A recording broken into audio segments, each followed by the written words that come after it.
Okay, well, last time we saved theory from the clutches of Knapp and Michaels, and we did so by saying that there really is a difference between language and speech, and that's a claim that I want to continue investigating in today's concluding lecture. But in the meantime, when I say we saved theory, you may well be asking by this time, well, okay, so you saved it.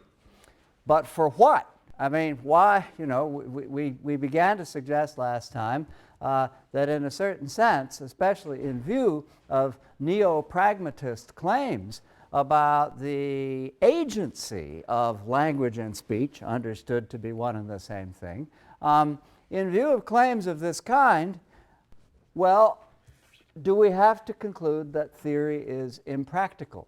That is, that it can't have anything to do with pragmatist objectives. And so that, too, is something I want to worry a little bit about today. Why do we bother to save theory, literary theory? Well, it has something to do plainly with communication. Speech, as we said last time, is unquestionably for, that is to say, we have made it for, communication. So the old, frankly, incredibly tired question, how well do we communicate with each other, is unfortunately, in a way, not irrelevant to what we're trying to get at here. I want to say a couple of things about what the French during the existentialist period called la manque de la communication.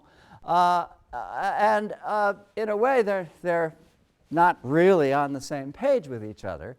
First of all, I want to say that we actually communicate rather well. Congratulations to us, in other words. I think that in many of the conventional ways in which people worry about whether or not we can understand each other, I think that many of those ways are actually of thinking about the problem are actually exaggerated. My own feeling is that perhaps a good deal of the time we understand each other all too well, and that might be better in a way if we didn't have quite such an acute sense of where each of us are coming from. It probably would improve human relations rather than otherwise. And this may have something to do with what I take to be a certain measure of bad faith in the ways in which we try to get together and raise each other's consciousness. Our supposition is that the whole problem is that we don't communicate well enough, we don't understand each other's subject positions well enough. As I say, I'm not completely convinced of that. So there's a certain sense in which I say, hey, speech is great. It's doing just fine. Don't worry. We're communicating perfectly well, possibly too well. So why on earth should theory come along and say, well, there's sort of a problem with communication? And the problem is this nagging entity called language, which keeps sort of poking up through the communication process, getting in its way, impeding communication, as the Russian formalists suggested, all for the better, as they saw it, that language does. Why should it matter? What's at stake, as Knapp and Michaels might say, what's at stake in calling attention to the way in which language does impede communicate? In other words, we communicate fine, but what we really mean in saying that is we communicate fine for everyday purposes. Speech has a rough and ready efficacy.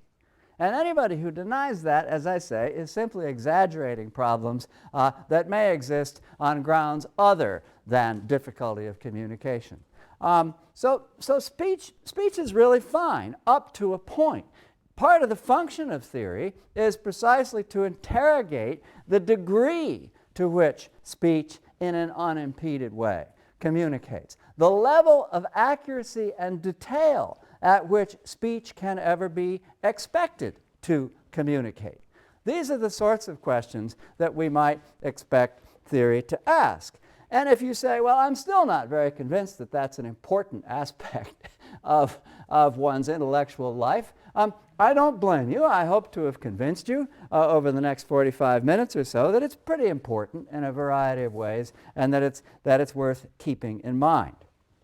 But in the meantime, just to start on this issue tentatively, we can understand theory, and of course we began the semester by defining it, by trying to distinguish between theory and philosophy, theory and methodology, perhaps even those sorts of approaches to literature that Knapp and Michaels call poetics, maybe even to distinguish between theory and hermeneutics, because after all, the whole drive and function of hermeneutics is to discover meaning, and there is a certain sense, as we have come sadly to realize, in which theory is more interested in the way in which meaning is impeded. So it may be, as we suggested, as I say, at the beginning of the course, that theory, if we're to get comfortable with it at all, we have to keep in mind that it's not philosophy. That is to say, even though you're good at theory and you understand the purpose of theory, you can still be a system builder. That is to say, you can still have a sense of explaining the totality of things that philosophy needs if it's going to function as philosophy, or as philosophy properly should.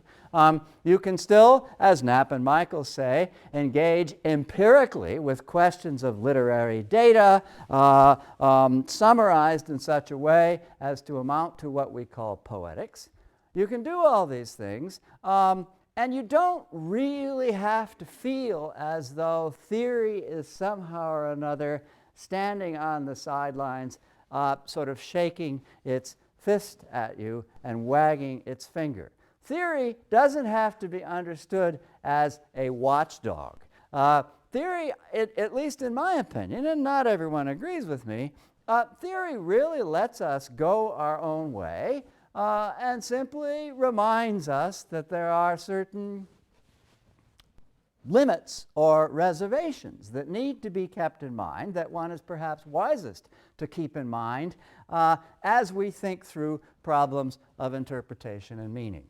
All right, so theory I would define as, and I've used this word negation a lot, I would define theory as a negative movement of thought mapping the ways in which it is legitimate, as opposed to the ways in which I've suggested it's perhaps not legitimate, but mapping the ways in which it is legitimate to be suspicious of communication.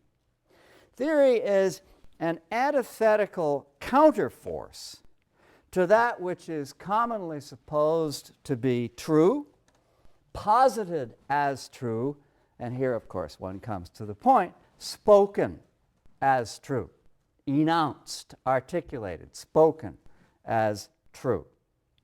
So, if that's the case, why the fuss about language? Why do we so quickly narrow the issue down to language?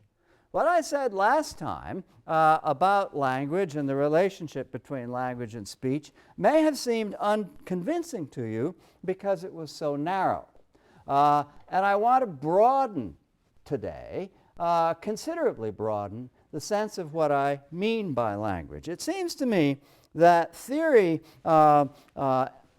encourages a measure of suspicion about the efficacy of speech, that which is spoken as true, in three ways. Last time I mentioned one, but now let me emphasize three. The first, and the one I did mention last time, is the way in which language obtrudes itself as sound. In other words, if we think that, if we think of the efficiency or functionality of speech as a medium of communication, we're forced to ask ourselves, even as we engage in speech, how and why it is that speech is so much burdened in ways that are of no use whatsoever to us. For the most part, sometimes they are of use. One of the pre-frosh asked me last time, well, isn't sound a reinforcement of meaning? I told you when we did new criticism, that all of you had done the new criticism in high school. That's the way you learned a literary interpretation. Well, this was a perfect embodiment of a bright person coming out of high school saying interpretation just is the new criticism, and I've been taught that sound reinforces sense. That's what it says in Perrine's handbook about understanding poetry. Sound reinforces sense. Well, it does, of course. And on those occasions, we can revel in the complexity of an intentional meaning or intentional structure that is augmented by the way in which sound patterns are used. But at the same time, as the Russian formalists sort of discovered, working through materials that weren't perhaps so much materials like John Donne's The Canonization, or texts of the kind that lent themselves to a degree readily to the new criticism, but to alliterative verse, folklore and folk verse in the Russian tradition, verse embodying proverbs. And what they noticed in studying these materials is that there is simply no way of grasping a semantic purpose, a purpose having to do with meaning, in the sound elements that are involved. And I think that as we recognize the way in which there's a strange pull in our spontaneous speaking toward repetitiousness of sound, it's not just that we all speak iambic pentameter without knowing it, which by the case is by and large true. It's not just that. It's that there is an extraordinary amount of alliteration and rhythmic determination in what we say. Jakobson has an interesting point in linguistics and poetics, sort of about that moment when we're nearby and an accident takes place or something like that. He says you could call a person in a situation like that anything, but we call that person innocent bystander. And the reason we do is metric, right? A person is an innocent bystander, not because that expression has any particular meaning or semantic valency as over against other expressions, but because it's catchy, because it sort of sticks in our mind as perhaps for mnemotechnical reasons, it sticks in our mind as catchy. Eisenhower won the election against Stevenson because I like Ike is a more efficient sort of way of engaging with the repetition of sound than madly for Adley. Jakobson doesn't go into that, but I think an interesting political analysis could be made of, as I say, the greater efficacy of I like Ike. And all of these purposes of or functions of sound, or I should say appearances of sound in speech, are what an economist might call irrational. They're there, they're doing a job, but it's not really a job of anything that we could call communication. The job they're doing is sort of free-spirited on the part of language. It's just there in an arbitrary relation with the semantic pattern of speech. So much then for sound. But it's not only that. If it were only that, if literary theory were only about the first 2 or 3 years worth of research performed by the Russian formalists, probably we wouldn't be having an introductory survey course in the subject. Speech is impeded by language in 2 other ways. Second of all, I should say, I suppose, speech is disturbed by the way in which language produces, in what's being said, an uncontrollable semantic drift. That's what I want to call it. In other words, the language of an utterance is crafted to say some particular thing. But And actually, it was Saussure in a work of his that's less known than the course in general linguistics, who actually published a monograph on the way in which you can find acronyms of various kinds buried or embedded in Latin verse. In other words, there's meaning within meaning, which can't possibly have been planted there, and yet, miraculously enough, you can find it there. And so, you can recite a well-known poem, the one that we took up last time because it was the example given in Knapp and Michael's Against Theory. You can recite a poem while reading this. A slumber did my spirit seal. I had no human fears. She seemed a thing that could not feel the touch of earthly years. No motion has she now, no force. She neither hears nor sees, rolled round in earth's diurnal course, with rocks and stones and trees.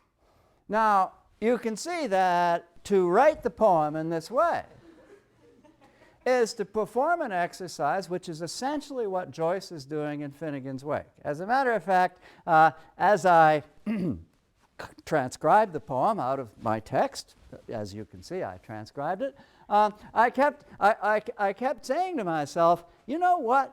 This could be in Finnegan's Wake. I was actually quite pleased with myself, as you can imagine.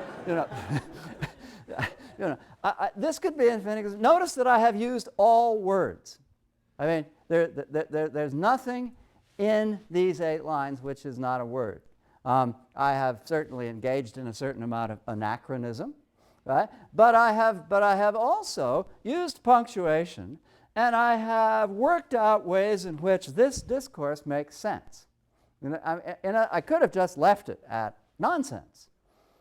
'Twas brillig in the slithy toves did gyre and gimble in the wave, which is another way in which language is affected by uncontrollable semantic drift. The point of Lewis Carroll's famous nonsense verse is that we all think we know what it means, right? 'Twas blusterous, and the slimy toads did leap and frolic in the waves, right? We think that it means something like that. But semantic drift, which is what Lewis Carroll deliberately introduces to it, it prevents us from, in any secure way, drawing any conclusions about that. Well, maybe, I, of course, am making no claims for this transcription of Wordsworth's Slumber Did My Spirit Seal at all, but maybe this can show us the ways in which there is semantic drift. I mean, let's say that you're a person not really, as Stanley Fish would put it, in the interpretive community to which all the rest of us belong. And so, you don't really know what a poem is.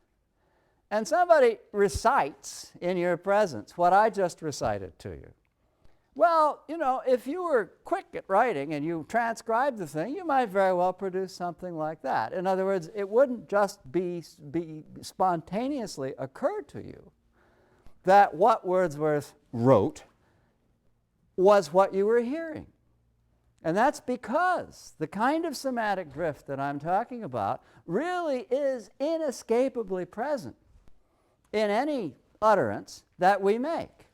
The utterance is not often mistaken because we're really actually good at understanding context. That's one of the reasons why the so-called problem of communication isn't as great as people sometimes claim it is. We're really good at understanding context. Hence, we're not likely to go badly wrong.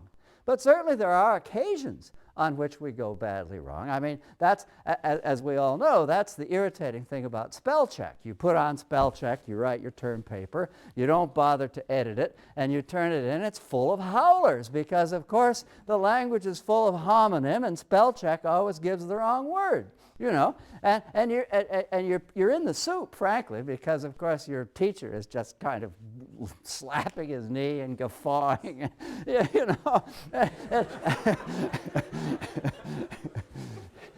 In short, don't use spell check. But spell check is spell check is a phenomenon that shows you the way in which semantic drift permeates language. All right, now, but it's not just that either. There's a third way in which language impedes speech. Remember I said And Saussure never says this in so many words, but this is definitely what he means by long. Remember I said that language, long, is a virtual entity because we could never actually encounter it written down in any codified form. Yes, it is the dictionary, the lexicon, right? But that's only part of it. And so far, notice that we've only been talking about the lexicon when we talk about semantic drift. But in addition to the lexicon, language, long, is a set of rules, rules of grammar and syntax, rules by means of which, and only by means of which, speech can make sense. In other words, language has this sort of bearing on the choices that we can make while producing speech. But unfortunately, those rules can be a little bit slippery. When we talked about the innocuous expression, "It is raining," as an illustration of Jakobson's 6 sets of the message, we were brought up short, for just as an example, we were brought up short by the metalingual function of "it is raining." And we suddenly asked ourselves, what on earth is it? In other words, there's a kind of grammatical and syntactical permissibility, obviously, in the expression, "it is raining." But at the same time, we really have no idea. It can lead us in strange directions, this "it." Jupiter pluvius, God, sort of the cosmos, the clouds. Some of it is plausible, but none of it is definite. And we realize that it is a kind of placeholder in the sentence that is not doing its job. And believe me, it's not just English, as I said before. It's a phenomenon that you can find in any language, even in the expression "it is raining," "il pleut," "es regnet," and so on, right? In all of those expressions, it is not doing its job. So that's another way in which, if we lean on speech, we have to realize that we're in the presence of what the economists again would call irrationality. And that has to do with the way in which predication works in language. As I said before, an assertion, a statement of truth, an assertion of any kind is the utterance of a metaphor, because the deep structure of any assertion is that A is B. That is an assertion by definition. But A is B, and of course, when that construction is grammatical, in other words, it makes what the grammarians call a copula. When the construction is grammatical, well, that's fine, because we understand that the relationship between A and B is not a relationship that's insistently one of identity, that a connection is being made, a connection which De Man, for example, would call metonymic in predication. But the problem is that any sentence which declares that A is B metonymically, that is to say, as a grammatical proposition, is at the same time, if we simply look at the sentence for what it is, a metaphor, an insistence that A is B, in the sense that A is A. A metaphor, in other words, which doesn't stand on all fours. No metaphor does. It has an element of what's called catachresis in it. And therefore, in a certain sense, as we read the sentence, necessarily undermines the sentence's grammatical structure. This is the point that De Man is making in semiology and rhetoric, that there is a perpetual tension in any utterance between grammar and rhetoric. There's no utterance that's not grammatical, there's no utterance that's not rhetorical, but unfortunately grammar and rhetoric are always rather openly or subtly at odds with each other, just in the way that metaphor and predication really have to be at odds with each other.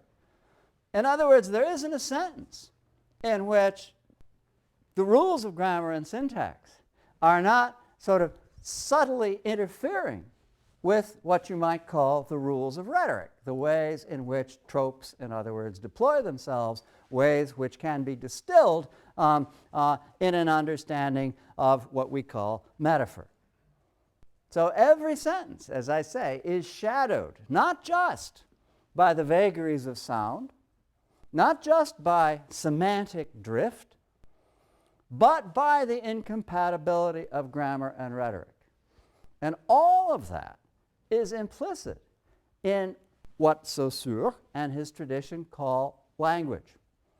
Those are the ways, in other words, in which language, if I can put it this way, speaks through speech. The ways in which anything that we say on any occasion is shadowed by another voice. We've understood this in social terms as Bakhtinian polyglossia. We've understood this in psychoanalytic terms as the discourse of the otherness of the unconscious. We've understood this in purely linguistic terms as language. But we can, I think, metaphorically speaking, understand it now as well as a kind of speech. Language is an unintentional speech. Language is just that speech which we recognize, having gone through the sort of analysis that I've been attempting, is just that speech which is not governed by intention.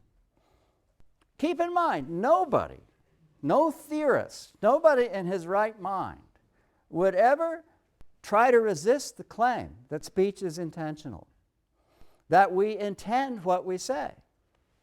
And that's the way in which Knapp and Michaels are right and give us a bracing reminder about things where our skepticism is misplaced. You know, the idea that speech is somehow not intended, well, what could that mean? Speech just is intention. But I've been trying to argue that there is a speech, the speech of language, which is unintentional, which is just there. It can't be factored out. It can't be it can be bracketed, but it can't be set aside as though it were not there. It will always come back. It will always confront us at some point if we take the arts of interpretation seriously enough. If, in other words, we really do bring some pressure to bear on the things that people say. Not just a pragmatic pressure, which I think works just fine for most of us, but a pressure that goes beyond the pragmatic and notices what's really in a sentence, what's really in anybody's utterance. Now, what this language speaks through speech, partly as its origin. In other words, the way language gets into something that you or I might say is a reminder to us that what we say comes from someplace. It has an origin, and its origin is precisely language. And language keeps saying, "Oh, here I am, you know, your origin," right? The birth of what you're doing. In other words, way back before you discovered that language was useful for something. Right? Remember what we said about that last time. You know, you have to discover that fire is useful for cooking. Fire is not for cooking. A cave is not for dwelling. A prehensile thumb is not for grasping. You have to discover the ways in which this is the case. And language is there in what we say to remind us that it wasn't always the case. To remind us that it's just the origin of a history of conscious expression during the course of which we began the never-ending process of trying to master language. That's, of course, what it is to be a writer. You try to wrestle language into submission. Right? That's the ambition of all of us, whether we're writing the great American novel or revising a term paper. We're wrestling language into submission. And we all know it's not easy. I'm just trying to explain some of the reasons why it's not easy. So language speaks through us as the origin of speech, but it also speaks as the death of speech. It speaks, in other words, as the moment in which the purposeful agency of speech is finally called into question, in a certain sense, undermined.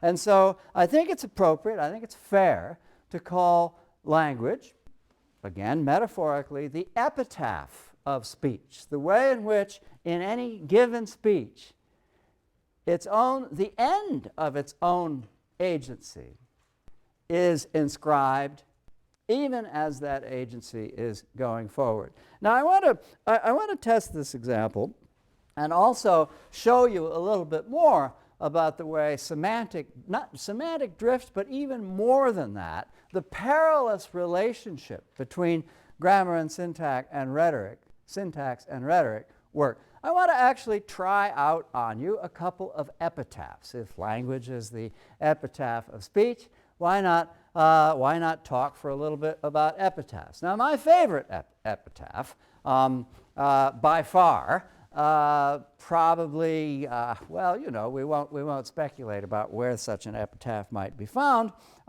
But if and when you come across it walking through a cemetery, it'll probably elicit a chuckle. On the gravestone, it says, "I told you I was sick." Right? Now, this is a very interesting expression for a number of reasons. For one thing, and one should pause over this, one can infer speakers speaking efficaciously, not just one, but many. Most obvious speaker is, of course, and there's plenty of precedent for this in Emily Dickinson and in other writers, the most obvious speaker is the dead person speaking from the grave. You know, there I was sitting in the corner all those years telling you I had a headache. You never listened to me, and so on. So that is the most sort of obvious identification of a speaker. But of course, the speaker could be somebody else, and I'm not introducing a measure of skepticism in saying this. We just, you know, when we posit an intention, we just decide which of these speakers it is. The speaker could be an apologetic relative, you know, someone acknowledging that they hadn't listened, but with a sense of humor, and so putting in the voice of the dead person the complaint. I told you I was sick, as a form of apology. Yes, I know you did, and unfortunately, I had to go to the grocery store. And so, you know, and so that too can be the speaker. Well, on the other hand, it could be either as the dead person or as someone simply moralizing over the grave, which is a frequent habit of the 18th century, so one of my periods, so I'm familiar with it. It could be a philosopher, right? You know, saying, well, you know, this is the human condition. And I kept telling you, I published 13 books, and the whole purport of which was, I am sick, right? I'm Dostoevsky's underground man. I'm a sick man. I'm a very sick man. Well, let it get worse, you know? I mean, it could be in this mode that a philosopher is moralizing over the grave. Or it could be a cultural critic. It could be someone, you know, in a kind of an allegorical mood, inscribing on the gravestone the death of culture. You know, culture, sort of civilization has been in a bad way for a long time. And here, finally, it lies. And the way to communicate this would then be, I told you I was sick. Civilization has ways of letting us know that all is not well with it. We didn't pay any attention. And here is the result. Okay, and I would say that all those ways of reading the epitaph are consistent with hermeneutics. That is, they're consistent with the way in which we can try to come to terms with the intention of a speaker. But suppose we say that language must be obtruding itself in this utterance like any other. What would that be? You see, that isn't just a question of sound. It isn't even a question of semantic drift in this case. It's a question of our suddenly coming to understand the sentence in a way that perhaps no individual speaker would want to give it. It's an allegory precisely, cleverly introduced by language about the inefficacy of speech. That's just the problem with speech, isn't it? Again and again and again, I tell you something and you don't listen, right? You know, that's the problem with being a lecturer. You know, that sort of, I told you I was sick, and you know, and you've, oh well, you know, he's just joking, and so it is, according to the allegory introduced by language, at the expense of speech, with speech in general.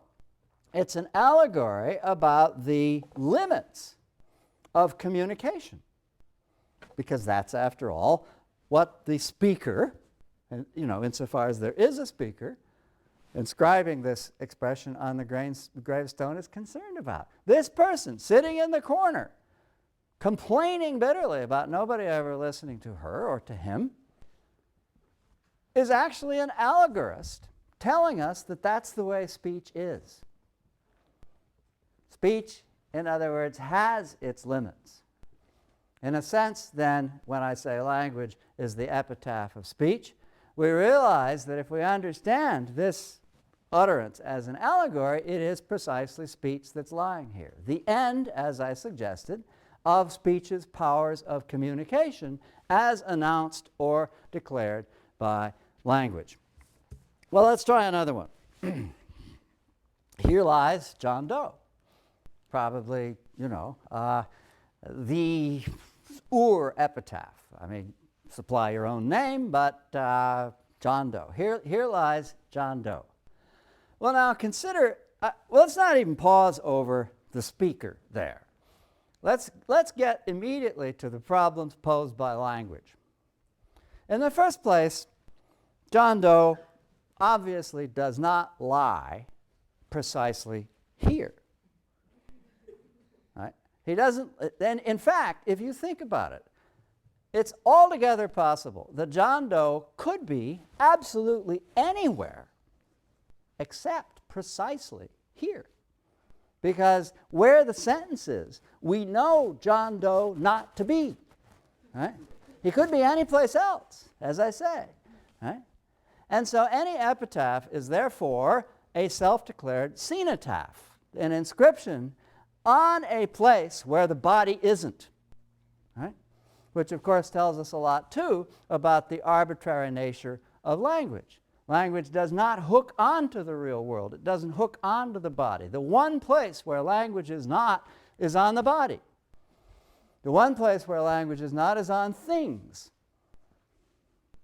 Speech is on things. A speech can be inscribed on a piece of rock. Okay, so here lies John Doe, except not here, any place but here. Which is why, of course, the interest of the word lies is so interesting. Right? The utterance is a lie, right?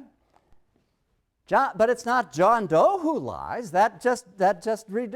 Poor John Doe is just lying someplace. Right? John Doe is not lying, right?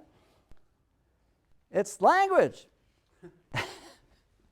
that's making speech lie, right? And it's doing it on any number of levels, right? As we've seen.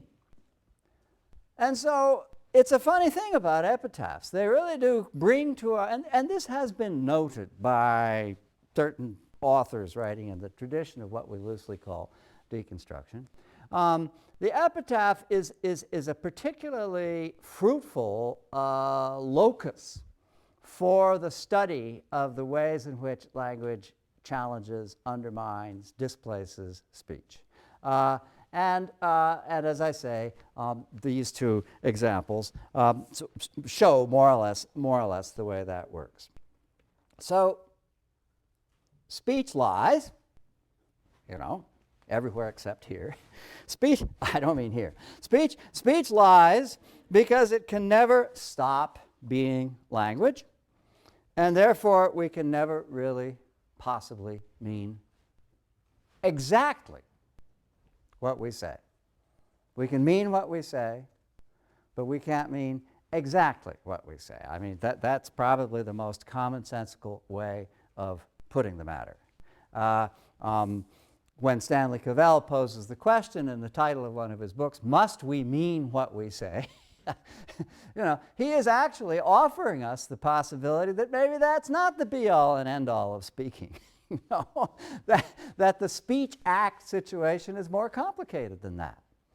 And sure, we all have it at heart as an objective to mean what we say, but at the same time, in speaking, we're performing, we're acting, as the neo-pragmatist would suggest. We're doing all kinds of things besides meaning, and that really needs to be taken into account, even in understanding what speech can do, let alone in understanding what speech can't do.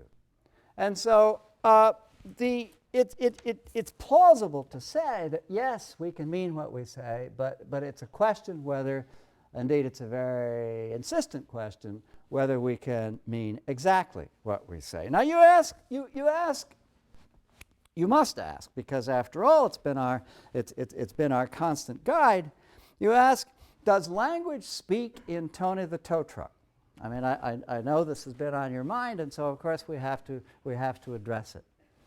I think there are a few interesting things to be said about that. I spoke earlier in the semester about the way in which the parade of the vertical on the vertical axis of that vertical axis called I. As you read the text, there it is. There it is. Sort of out of Lacan, out of Lacanian feminism, however you let the fallow go center right there, I, right? But now, I is never the first word spoken by an infant. And that's another lesson of Lacan. I mean, I is what you have to learn how to be, maybe to put it in Judith Butler's terms. So that I, insofar as it is this incredible upright pillar in Tony the tow truck, is a promise of precisely agency. The promise of the kind of identity which stands upright, which is a successful simulacrum of what is seen in the mirror, and which then develops into what Freud called, referring to the way in which infants begin to get their way in the world, His Majesty, the ego. Right? So the I has that function. But as I say, it's a story about friendship, and the I disappears. And this, too, I think, can be communicated as relevant to the infant in ways that at the functional level of language that can't really be called speech. For example, the friendship exists between Bumpy and Tony. Oh. Long before the baby says I, it says uh-oh, and that uh-oh resonates in the friendship of Bumpy and Tony. Why uh-oh? Because Tony is stuck, right? And Tony's natural response to being stuck would be uh-oh, right? And along comes Bumpy, and uh-oh not only recognizes the problem, but it takes care of the problem, right? Now, on the other hand, the problem of self, the problem that's caught up in this vertical I, comes into focus for the infant as the awareness of otherness, of that which is alien, that which is that which is sort of irreducible to the self, begins to come into focus. And a way of expressing this is to say E, which is perhaps in some way or another a mask or simulacrum of he. And I think it's for that reason that the two antagonists of the story, the unassimilable others who do not help, are called Speedy and Nito. In other words, that sense of otherness, of that which is intractable, that which cannot be sort of reduced effectively to self, is, I think, articulated in E. In other words, what the infant speaks is not speech, is it? It's language. Right? If you want to hear language in speech, just listen to a baby.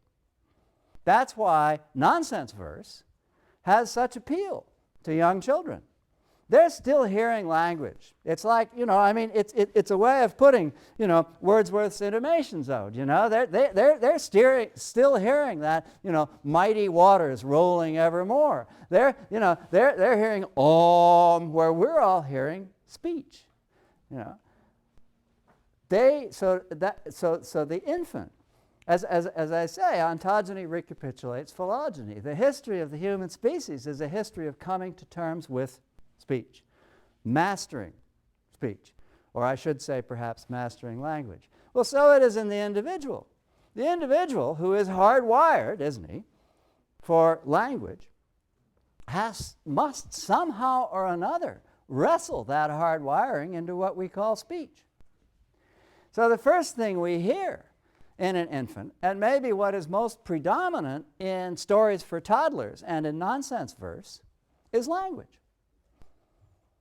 Which you don't reduce semantically. You don't parse it semantically. Sure, I've just interpreted it into a kind of meaning, but it's a meaning which comes simply from the observation of feelings and noticing what children actually say on actual occasions, which can't really be called speech, but is rather a kind of experimentation with language, dragging itself toward speech, but not anything that one would ever really confuse with speech. Partly an imitation of what is heard in the adult world. That's where you get uh-oh.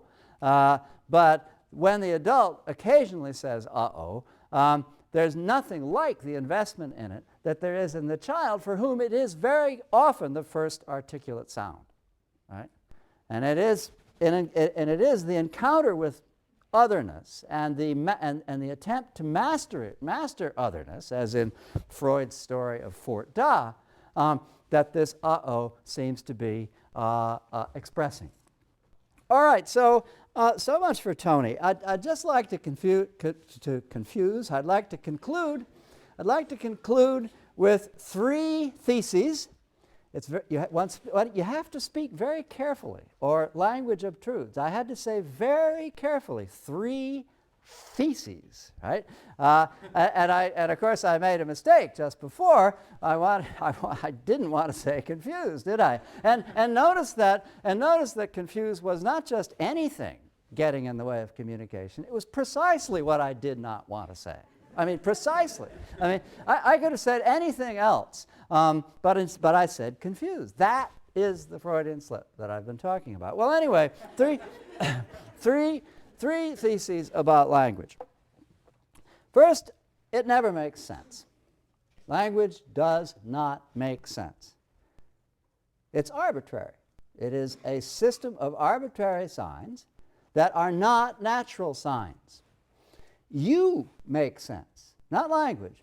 You make sense by invoking an intention, that is to say, by having an intention, and wrestling language into speech, that is, commandeering language for your purposes. Language doesn't make sense. You make sense. Language in itself, secondly, says nothing about reality, just because it is a system, a code, a system of arbitrary signs. You, and I want to put it two different ways to show you what's going on. You come to terms, as we say, with reality. That is to say, you find the words for reality as you grasp it. Another way to put it is, you figure it out. In other words, you come to understand what language is. I figured it out. But of course, in rhetorical theory, figure is precisely a figure of speech. You bring to bear figures, just as you come to terms. you bring to bear figures on reality. You figure it out. And finally, to adapt an expression with which you're probably familiar, I'll conclude simply by saying that the road to reality is paved with your intentions, be they good or bad. Thank you very much.